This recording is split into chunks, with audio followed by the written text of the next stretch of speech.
Bonjour à tous et bienvenue dans notre émission. Nous disons merci à Dieu pour l'opportunité qu'il nous accorde de nous retrouver dans ces cadres. Nous disons merci également à l'apôtre Jimmy Zela qui nous a offert ces cadres pour communiquer la parole de Dieu. Quant à nous, nous sommes heureux de nous retrouver là. Je suis le frère Roland Toto de la mission évangélique Chemin de Damas. J'aimerais partager avec nous la parole de Dieu, mais j'aimerais introduire mon message par une petite histoire. Il était une fois dans un village, il y avait un couple qui n'avait qu'une fille comme enfant. Donc la fille était l'unique de ses parents. La fille était bien éduquée, elle était distinguée de toutes les filles du village de par son accoutrement, de par sa manière de parler, de par sa manière de voir les choses, son comportement. Tout d'elle était différent des filles de son entourage. Et au moment venu, la fille devait quitter le village pour aller poursuivre ses études dans la ville parce qu'elle avait son diplôme d'État au village. Mais vu que dans son village, il n'y avait pas une école supérieure, une université, elle devait quitter son village pour venir dans une ville, dans la ville, pour étudier à l'université. Et au moment venu, elle a fait ses bagages, ses parents lui ont donné la bénédiction et elle s'est rendue dans la ville. Elle était intelligente, elle était belle, elle s'est bien débrouillée la première année, la deuxième année, mais la troisième année, la fille se retrouve dans une mauvaise compagnie, dans une mauvaise influence. La fille, petit à petit, était en train de perdre les notions apprises à la maison. Et la fille s'est retrouvée dans la débauche, dans plusieurs choses qui étaient contre l'éducation reçue à la maison. Et une fois, ses parents étaient informés de ce que leur fille était devenue à la ville. Les parents ont décidé de venir à la ville pour lui prodiguer des conseils. Mais à leur grande surprise, la fille s'est rébellée, elle a haussé la voix pour la première fois devant ses parents. Et ses parents n'ont pas pu supporter cela, ils étaient tellement choqués car leur fille était à présent méconnaissable. Les parents ont décidé de rentrer dans les villages et la fille a continué sa vie de débauche, sa vie de rébellion. Et malheureusement, à l'âge de 22 ans, la fille était atteinte d'une infection sexuellement transmissible et elle était morte. Et lors de ses funérailles dans la ville, tous ses amis et ses proches s'est posé la question, mais où sont ses parents? Ses parents étaient restés au village en train de mener leur deuil également. Ils étaient dans l'affliction et ils ne pouvaient pas supporter de voir leur fille dans un cercueil. Et les gens se posaient, où sont ses parents? Où sont ses parents? Et c'est sur base de cette question que j'ai intitulé également mon message. Où est Dieu par rapport à tout ce qui se passe? Par rapport aux maladies, par rapport aux catastrophes naturelles. Nous savons ce qui se passe aux États-Unis, à Minneapolis, avec la mort de George Floyd. Nous voyons comment le coronavirus continue à ravager. Il y a eu la grippe espagnole, il y a eu le sida. Nous avons des ouragans, des tsunamis, des éruptions volcaniques. Et l'humanité se pose, où est Dieu par rapport à cela? Mais la question trouve sa réponse dans la parole de Dieu. Car la Bible seule est le livre par excellence qui répond aux problèmes de l'homme. Et la Bible nous dit, dans Jérémie 29, verset 11, « Je connais les projets que j'ai formés pour vous. Projets de bonheur, afin que vous ayez de l'avenir et de l'espérance. Nous disions jadis que lorsque nous observons tous ces problèmes, les hommes se posent ces questions. Où est Dieu? Existe-t-il? Est-il indifférent des problèmes de l'humanité? Ou par ailleurs est-il le responsable de la misère de l'homme?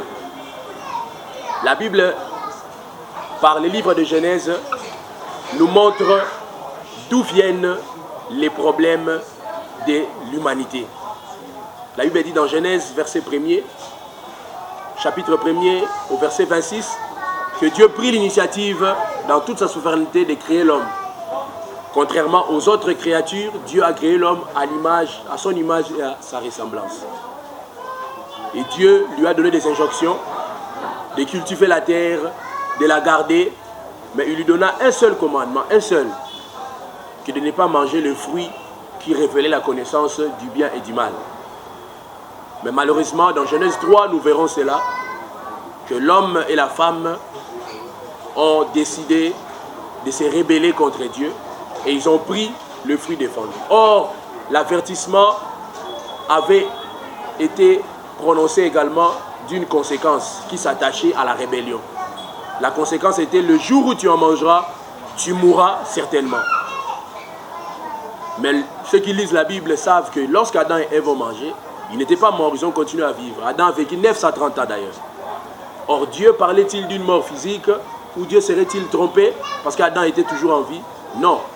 La mort dont nous parle la Bible dans Genèse 2, 17, il ne s'agit pas d'une mort physique, il s'agissait d'une mort spirituelle.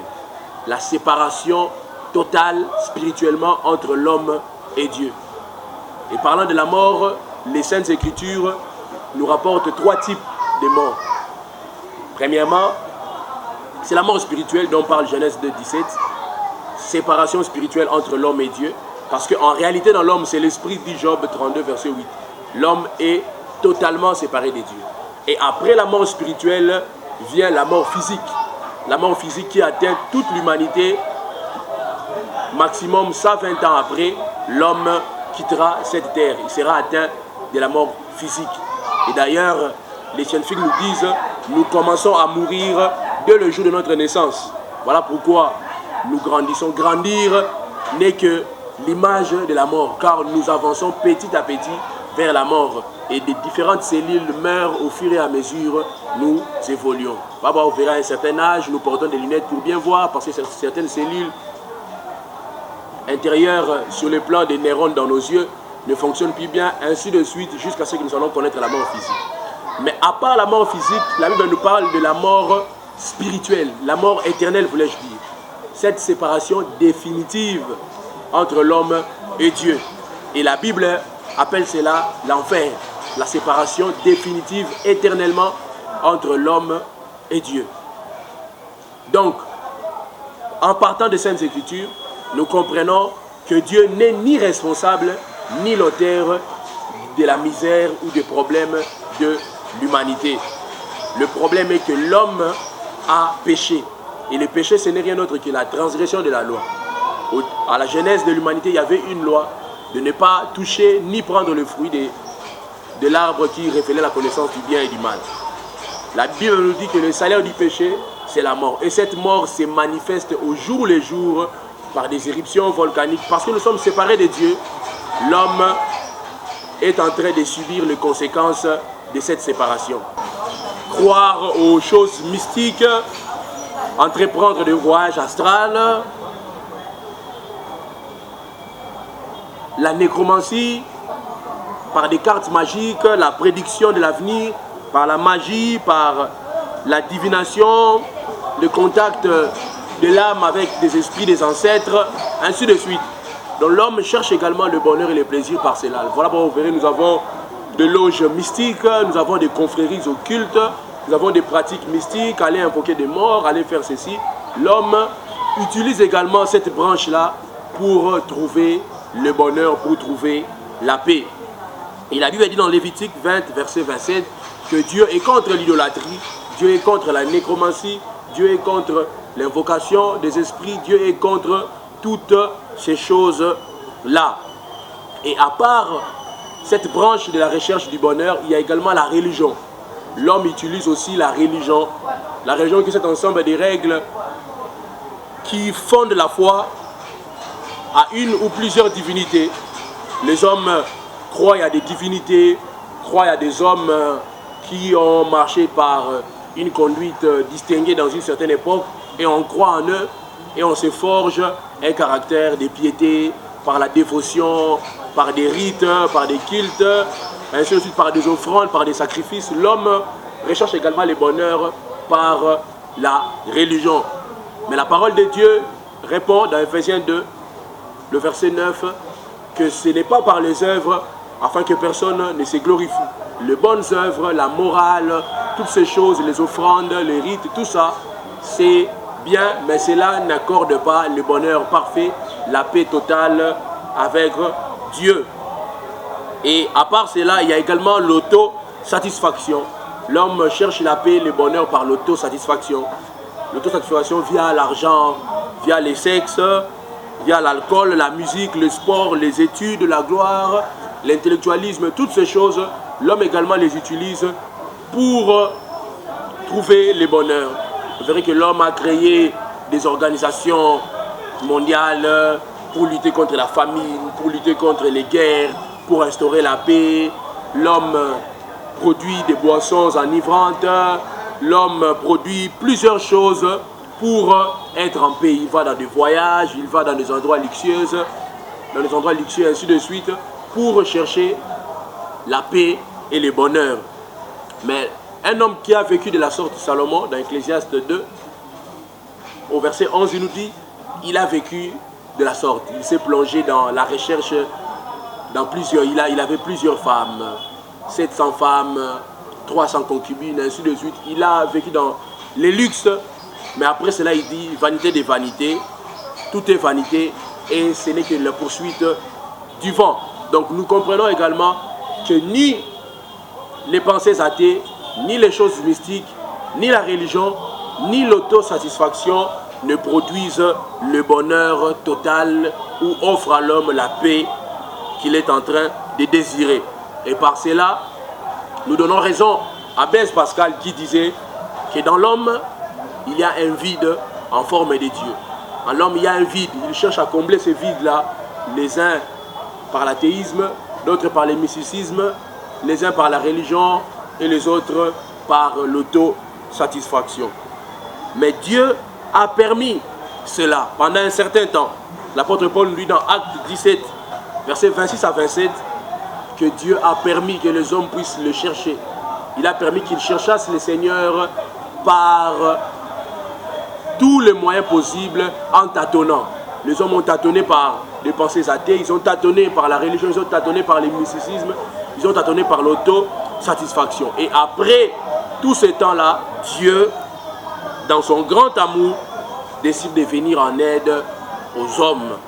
Et la Bible dit, toutes ces choses, les pensées athées, le mysticisme, la religion, l'autosatisfaction, fondent ce qu'on appelle le cri de détresse, un SOS message, ainsi de suite. Et Dieu a écouté ces messages-là. La Bible dit, dans leur détresse, ils crièrent à l'Éternel. L'Éternel les délivra de la fosse. Il envoya sa parole et sa parole les guérit.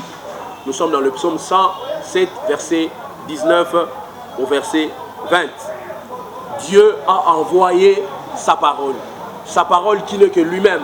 Car l'apôtre Jean nous dit dans son évangile au premier chapitre, au premier verset, au commencement était la parole, et la parole était avec Dieu, et la parole était Dieu.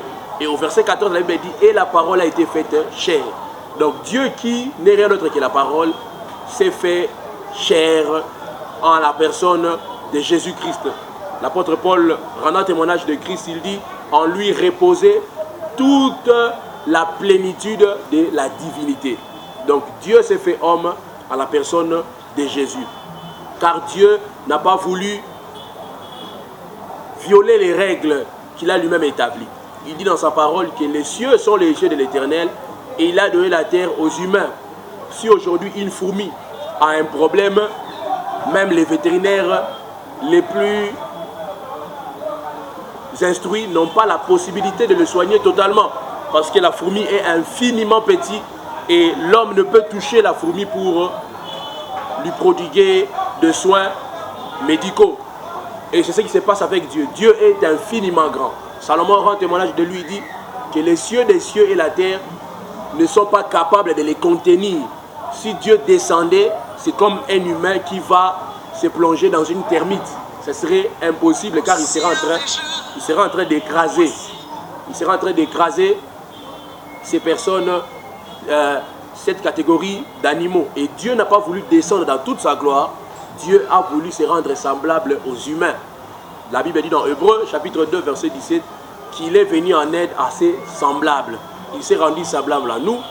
Dieu s'est fait homme à la personne de Jésus, qui n'est rien d'autre que la parole faite chair. Et la parole a vécu au milieu de nous. Jésus est né d'une manière miraculeuse, non pas comme nous. Il n'est pas né ni de la volonté de la chair et du sang comme nous naissons par l'accouplement de nos parents. Jésus est né par la puissance du Saint-Esprit et il a vécu différemment. Il a été distingué de sa vie. Dans toute sa vie, il n'a pas péché, il n'a pas été pécheur et il est venu payer le prix qui pouvait réparer cette paix, cette communion, cette cohésion, cette relation entre l'homme et Dieu. Et comme nous avons dit tantôt que le salaire du péché c'est la mort, Jésus est venu payer le prix, à savoir mourir à notre place. Ésaïe chapitre 53 nous dit que le châtiment qui nous donne la paix est retombé sur lui. Dieu a placé Jésus comme victime de nos fautes. Jésus-Christ a payé le prix pour que nous soyons réconciliés, pour que nous ayons la paix, le bonheur parfait. Et par cela, par sa mort et par sa résurrection. Et après sa résurrection, il s'est manifesté aux 12 disciples, à 500 frères, et il s'est enlevé dans le ciel. Et aujourd'hui, il vit à la droite du Père. Donc, l'objectif est de nous communiquer l'amour de Dieu. Car Jésus dit qu'il est le seul chemin qui mène à Dieu. Il dit, je suis le chemin, la vérité et la vie. Le est un article défini. Il ne dit pas, je suis un chemin. Un article indéfini. Il dit, je suis le chemin. Il n'y en a pas d'autre. Donc, il n'y a pas plusieurs voies pour atteindre Dieu. On n'atteint pas Dieu en étant athée. On n'atteindra pas Dieu en étant religieux, en étant dans une église, dans une communauté, en étant protestant, catholique ou dans une église de réveil. On n'atteint pas Dieu par cela. On n'atteint pas Dieu également dans le mysticisme. Vous êtes occultiste, vous êtes dans des confréries occultes, vous êtes dans la sorcellerie, vous êtes dans la magie, vous êtes dans les cultes des morts, ainsi de suite. Vous n'atteindrez pas Dieu également par cela. Et dans l'autosatisfaction, vous êtes dans vos études, dans des recherches, vous êtes dans l'alcool, dans la musique, tout ça. Toutes ces choses ne peuvent vous donner le bonheur parfait ou la paix, la quiétude totale. Mais Jésus dit, venez à moi vous tous qui êtes fatigués et chargés, je vous donnerai du repos. Jésus est la solution de Dieu pour le problème de l'humanité. Le problème de l'humanité, c'est le péché qui a engendré la mort, et la mort se manifeste dans tout ce que nous sommes en train de vivre. Donc aujourd'hui, j'aimerais nous rappeler que Dieu vous aime et il a un plan merveilleux pour votre vie. Peu importe ce que vous êtes, peu importe votre origine, votre niveau social, votre niveau intellectuel, votre race, peu importe ce que vous faites, Dieu vous aime tel que vous êtes. Il n'attend pas que vous vous conformiez à sa loi pour vous aimer. Il a dit dans le livre de Jérémie 31, « Je t'aime d'un amour éternel, voilà pourquoi je te conserve dans ma bienveillance. » Donc il vous aime tel que vous êtes. David a dit, qui subsisterait si tu tenais compte de nos fautes? Personne ne peut subsister. Et l'objectif de ce message est de nous faire comprendre que Dieu a prévu par lui-même. Il n'est plus important de chercher à atteindre Dieu par la religion, par le mysticisme, par des pensées athées ou par l'autosatisfaction. Car toutes ces choses ne produisent pas le bonheur parfait. Le bonheur parfait est en Jésus et en Jésus seul. Jésus-Christ a dit dans sa parole, car Dieu a tant aimé le monde qu'il a envoyé son Fils unique, afin que quiconque croit en lui ne périsse point, mais qu'il ait la vie éternelle. Nous voyons le contraire de la mort, c'est la vie. Mais cette vie que Dieu nous donne, ce n'est pas une vie temporaire. Ce n'est pas une vie qui se limite dans notre parcours sur terre, ça, 20 ans, ainsi de suite. C'est une vie éternelle qui transcende même la mort, même après la mort. Il dit dans Jean 11 que celui qui croit en moi vivra, car je suis la résurrection et la vie, même si il serait mort. Donc Jésus vient vous communiquer la vie que vous aviez perdue de par votre rébellion. Mais quelqu'un pourrait se poser une question, mais je n'étais pas là lorsque Adam et Ève avaient péché. Mais si nous croyons aux sciences naturelles, particulièrement la biologie qui nous enseigne sur la génétique, la transmission des caractères héréditaires des ascendants aux descendants, la Bible explique les péchés de cette manière. Si nous avons hérité de l'ADN, du groupe sanguin, de la morphologie, des caractères, tout ça, de nos parents, nous avons hérité également du péché par nos premiers parents Adam. Les siècles sont succédés, mais les gènes du péché est toujours en nous. Et c'est par Jésus et par Jésus seul que nous pourrons changer notre état d'esprit, notre manière de voir les choses, que nous ne serons plus des pécheurs, mais nous serons à présent des saints. Mais une chose à noter est que malgré cela, la terre ne sera jamais un endroit où il fait beau vivre, car cette terre est appelée à disparaître. Le monde que nous voyons aujourd'hui est appelé à disparaître. Du nord au sud, de l'ouest à l'ouest, tout ce monde va disparaître à cause de la rébellion de la Genèse, chapitre 3. Mais la bonne nouvelle est que Dieu a prévu une nouvelle terre et un nouveau ciel. Mais cette terre, il n'y a que ceux qui ont accepté Jésus comme sauveur et Seigneur de leur vie qui pourront participer et vivre dans cette félicité glorieuse. La caractéristique de cette terre est qu'il n'y aura plus de deuil, il n'y aura plus de mort, il n'y aura plus de souffrance, il n'y aura plus de larmes, car il lui a dit, il essuiera toutes larmes de leurs yeux et la mort ne sera plus. Il n'y aura ni deuil, ni cri, ni souffrance, ni douleur, car les choses anciennes sont passées. Tout ce que nous vivons aujourd'hui, le coronavirus, les racismes à Minneapolis à cause de la mort de George Floyd, tout ce qui se passe aujourd'hui, il n'y en aura plus dans la Nouvelle Jérusalem. Qui ira à la Nouvelle Jérusalem? Ce n'est pas celui qui n'a pas insulté, ce n'est pas celui qui s'est bien comporté sur terre. Tout ça c'est bien, mais c'est celui qui aura ouvert son cœur à la bonne nouvelle du salut en Jésus et en Jésus-Christ seul. Voilà pourquoi il dit dans sa parole, voici je me tiens à la porte et je frappe. Si quelqu'un entend ma voix et ouvre, j'entrerai chez lui, je souperai avec lui et lui avec moi. Et le psalmiste complète Apocalypse pour dire que si vous entendez sa voix, n'endurcissez pas vos cœurs. Aujourd'hui, Jésus-Christ frappe à la porte de votre cœur. Vous êtes parfois athée. Vous ne croyez pas à Dieu à cause de la philosophie, à cause de l'anthropologie, à cause de toutes ces sciences qui vous ont endoctriné pour ne plus croire à l'existence de Dieu. Parfois, vous n'êtes pas athée, mais vous êtes dans le mysticisme. Vous croyez aux esprits, vous invoquez les esprits des morts, vous invoquez les esprits de vos ancêtres, vous êtes dans la nécromancie, dans la divination. Parfois, vous n'êtes pas dans le mysticisme, mais vous êtes un religieux. Vous voulez plaire à Dieu par votre bonne conduite, par votre manière de bien faire les choses. Vous offrez aux pauvres, vous allez au lieu de culte, vous jeûnez, vous priez, vous lisez des livres sacrés, ainsi de suite. Toutes ces choses, même l'autosatisfaction, vous êtes dans les sexes, vous êtes dans l'alcool, vous êtes dans toutes ces choses. Dieu a prévu que vous puissiez comprendre qu'il vous aime, peu importe ce que vous êtes. Et la seule solution pour hériter de cette vie éternelle perdue au jardin d'Éden, ce n'est qu'en ouvrant son cœur à la bonne nouvelle du salut qui est en Jésus. Car seul par Jésus, l'homme retrouve son identité perdue et l'espérance d'une terre bonne, d'une terre glorieuse. Car nous sommes conscients, comme nous l'avons dit tantôt, tout ce que nous observons ne fait que s'empirer. Les racismes que Martin Luther avait combattu, ça revient encore. Nous voyons à Minneapolis comment les gens sont en train de se battre. Les gens ont marché en France, en Australie. Nous voyons les maladies qui ne cessent de se multiplier, particulièrement les cas ici en RDC, l'Ebola revient encore en Bandaka, ainsi de suite. Nous avons plusieurs choses qui nous font comprendre que la terre est en train, petit à petit, au fur et à mesure, d'aller dans sa destruction. Et Dieu a prévu une terre nouvelle. Si vous voulez être dans cette terre nouvelle, ne pensez pas à autre chose. Il n'y a que Jésus et Jésus seul qui vous offre dans son grand amour, sans tenir compte de ce que vous êtes, mais à cause de son amour qu'il a pour vous. Il a manifesté cet amour à la croix. La Bible dit dans Romains 5:8 que Dieu prouve son amour.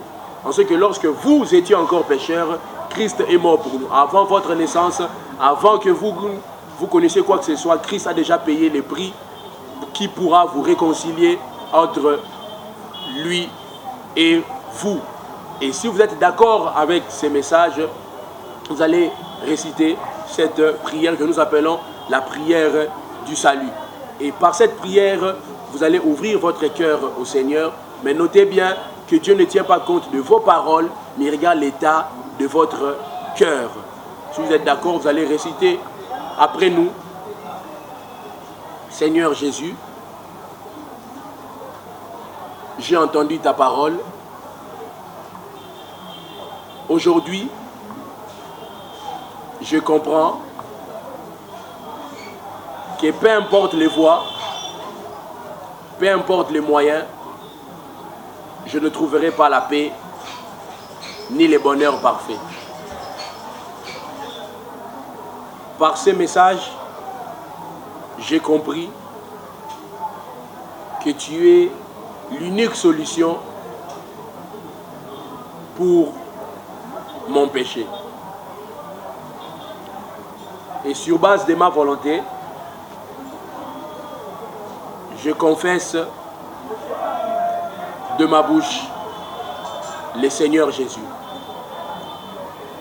Et je crois dans mon cœur que Dieu l'a ressuscité de mort. J'ouvre mon cœur à ton grand salut. Et à présent, je désire que tu fasses de moi la personne que tu veux que je sois. Sois le maître de ma vie, aujourd'hui, demain et pour l'éternité. Amen. Si vous avez fait cette prière, j'aimerais vous rassurer que vous êtes sauvés, que vos péchés sont pardonnés et vous avez la vie éternelle. L'apôtre Jean, dans son épître, sa première épître, dit dans 1 Jean 5, verset 13, « Je vous écris ces choses afin que vous sachiez que vous avez la vie éternelle, vous qui croyez au nom du Fils unique de Dieu. » Vous avez la vie éternelle et à présent vous commencez une nouvelle vie. Vous êtes une nouvelle création, une nouvelle créature. Et vous entamez ce que nous appelons la vie chrétienne, car vous avez la vie de Dieu en vous. Et si nous pouvons vous aider maintenant dans ces parcours, nous vous prions de nous écrire via ce numéro qui est au bas de l'écran et de vous abonner sur cette chaîne YouTube pour plus de temps d'exhortation, de formation et de communion fraternelle. Que Dieu vous bénisse et qu'il bénisse sa parole. Merci.